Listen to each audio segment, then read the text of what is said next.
माता पार्वती को अमर कथा सुना रहे हैं और कथा सुना रहे हैं।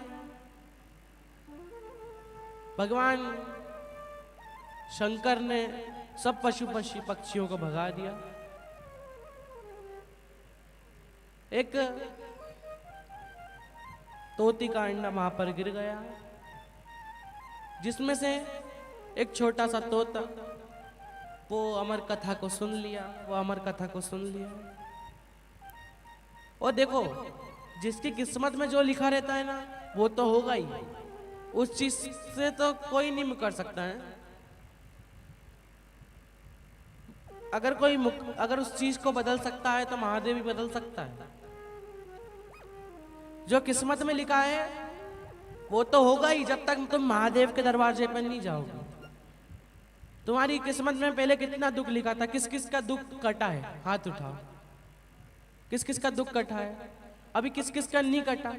हाथ नहीं उठाओ। बहुत लोगों का नहीं कटा, बहुत लोगों का कटा है। धर लो नीचे। तुम्हारे जीवन में जब तक दुख था, जब तक तुम भगवान शंकर के मंदिर नहीं गई, तुम्हारे जीवन में जब तक तकलीफ थी, जब तक तुम भगवान शंकर के मंदिर नहीं गई, और जब से तुमने मंदिर जाना चालू करा, जब से तुमने भगवान का नाम स्मरण करना चालू करा, तब से तुम्हारी किस्मत पलटती गई है।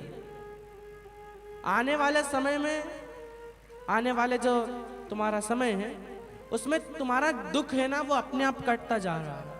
जैसे जैसे तुम शिव महापुराण सुनते जा रही हो, जैसे जैसे भगवान के मंदिर जाते जा रही हो, वैसे वैसे तुम्हारी किस्मत अपने आप पलटती जा रही है। और जब किस्मत पलट दे वही तो महादेव है। जो किस्मत को पलट दे वही महादेव है।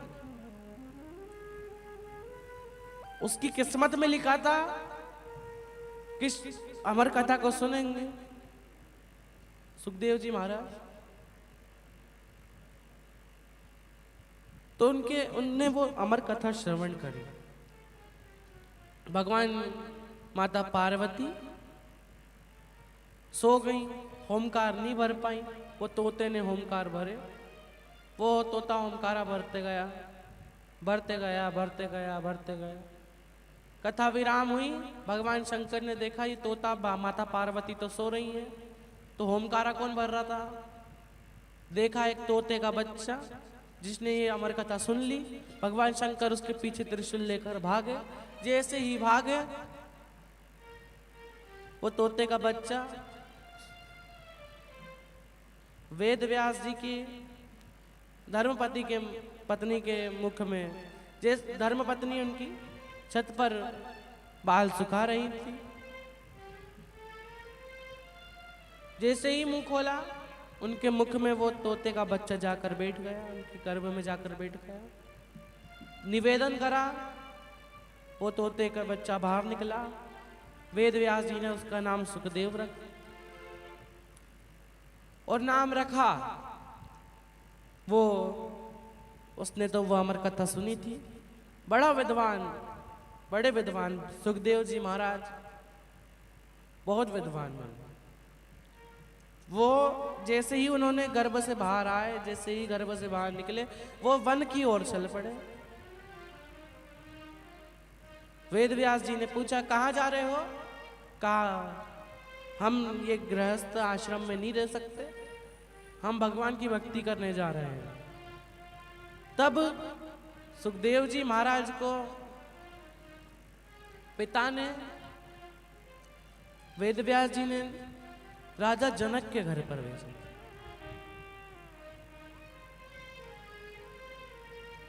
और जब आपके जीवन में तकलीफ आती है, जब आपके जीवन में दुख आता है, तो कोई ना कोई आपको मार्ग बताने वाला मिल ही जाता है। वो खुद भगवान शंकर नहीं होंगे, खुद भगवान शिव नहीं होंगे, लेकिन उनके ही रूप में हो सकता है आपकी माता हो, आपके पिता हो, आपका गुरु हो, या कोई भी आपका मित्र हो।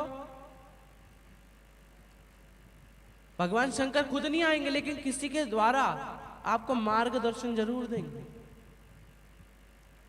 और मार्गदर्शन दे के कब चले जाएंगे आपको ही नहीं पता चलेगा।